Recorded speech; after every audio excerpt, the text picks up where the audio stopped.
on Guru Nanak's birthday.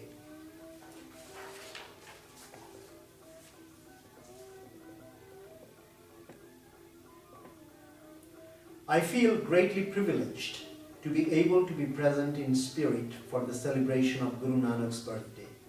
Guru Nanak Dev is one of the central figures of world religion. His teachings are relevant for all of mankind. It is doubtful that an unenlightened person like me could really illuminate any aspect of his teaching.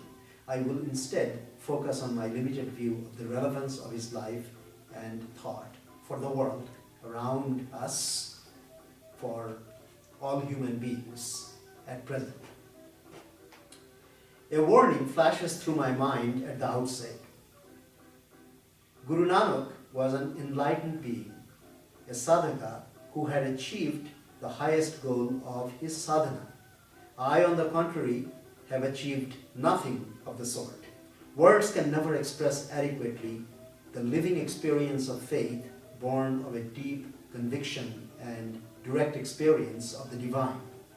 In the Lankavatara Sutra of Buddhism, it is said, "Let every disciple take care not to cling to words as if they were a perfect expression of meaning, because truth is not in the letters. When a man points to something, the tip of the finger may be mistaken for the thing pointed at. In the same way, the ignorant and simple-minded are like children, incapable of giving up the idea that in the fingertip of words, the actual meaning is contained." If there is anything more than just the fingertip of words in what I have written here, it is only through the blessings of my many gurus from all over the world. Like all great religious figures, Guru Nanak also had a shattering mystical experience. It was through this experience that his perception reached its ultimate depth. For me, profound mystical experiences seem to be at the root of all enlightenment. The Buddha sat in meditation under the Bodhi tree for his experience. Jesus Christ went to the desert. It was through such an experience in the Hira cave that Muhammad was led to preach the unity of Allah. The most entrancing part of Bhagavad Gita is where Sri Krishna reveals his terrifying splendor to Arjuna. It was out of such profound mystical experience that Guru Nanak was able to write, and I quote, "If I had a supply of ink, inexhaustible, and I could write with the speed of the wind, I would still not be able to measure the greatness nor signify the glory of the name." End of quote. More than anything else, the great Guru's teachings point me to opening my mind to the great mystery of life, its oneness to the infinite within the finite, to the ephemeral within the external, and the mundane that leads one to the eternal. He awakens in me a sense of wonder which Socrates called the feeling of a philosopher at the beginning of philosophy. He takes me from my old, worn-out grooves of thinking and feeling to a fresh way of seeing and being. Leaving prejudices and egocentricity behind, he takes me beyond the duality of being and non-being, self and non-self, eternity and non-eternity, to take us beyond the delusions of ordinary perceptions, and thus to give depth to our ordinary experiences and visions. That is the task of a true Guru.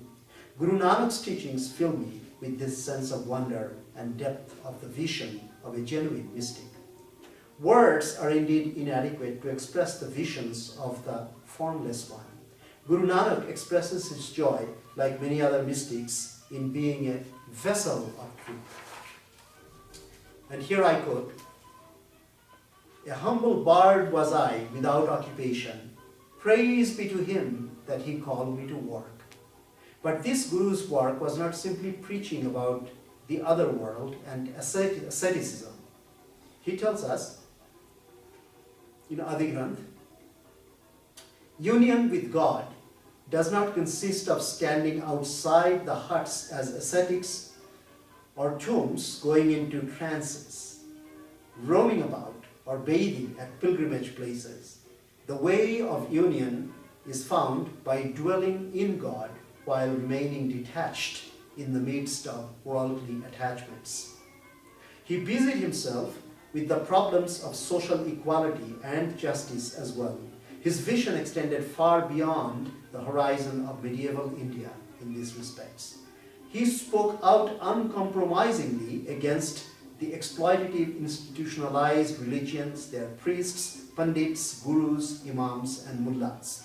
I quote again, "If a garment is considered polluted and impure with a spot of blood, how can those who suck blood be considered pure?" Long before women's liberation movements of the 20th century, Guru Nanak recognized the vital role of women in society, and I quote, "Of woman are we born, of woman conceived, of woman engaged, to woman married. Woman we befriend, by woman the civilization continues. Then why call her evil, from whom are great men born?" Observing the tragic turmoil and bloodshed around him during his contemporary period of historic upheavals, he wrote sadly, "Of the wives of Hindus or Turks, of Bhattis, and of Thakur Rajputs, some had their veils torn from head to foot, others lay heaped up in cemeteries. How did they pass their nights whose husbands did not return?" Just as he recognized and protested against the oppression of women, he also saw through the hypocrisy of dividing Hindus and Muslims. Hindus and Muslims are one. The same Lord is the creator and nourisher of all. Recognize no distinctions between them. The temple and the mosque are the same. So are the Hindus' puja and Muslims' namaz. Men and women are all one. Just as Guru Nanak saw the miseries and distress of his time, so must we. Just as he called people to action, so must we act. Rabbi Abraham Herschel, a great scholar and teacher, emphasizes, "History is a nightmare. It would be blasphemous to believe that what we witness is the end of God's creation. It is an act of evil to accept the state of evil as either inevitable or final. A battle is raging. Justice is not an ancient custom, a human convention, a value, but a transcendent demand freighted with divine concern. Justice is as much a necessity as breathing is, and a constant occupation." Shortly before his death, the Reverend Martin Luther King called our attention to the possibility of working together across religious and ideological lines towards a higher synthesis. He said, "Communism forgets that life is individual. Capitalism forgets that life is social. And the kingdom of brotherhood is found neither in the thesis of communism nor in the antithesis of capitalism, but in a higher synthesis that combines the truth of both. The problem of racism, the problem of economic exploitation, and the problem of war are all tied together." Is it not remarkable to find Guru Nanak's thoughts echoed back to us centuries later in another continent?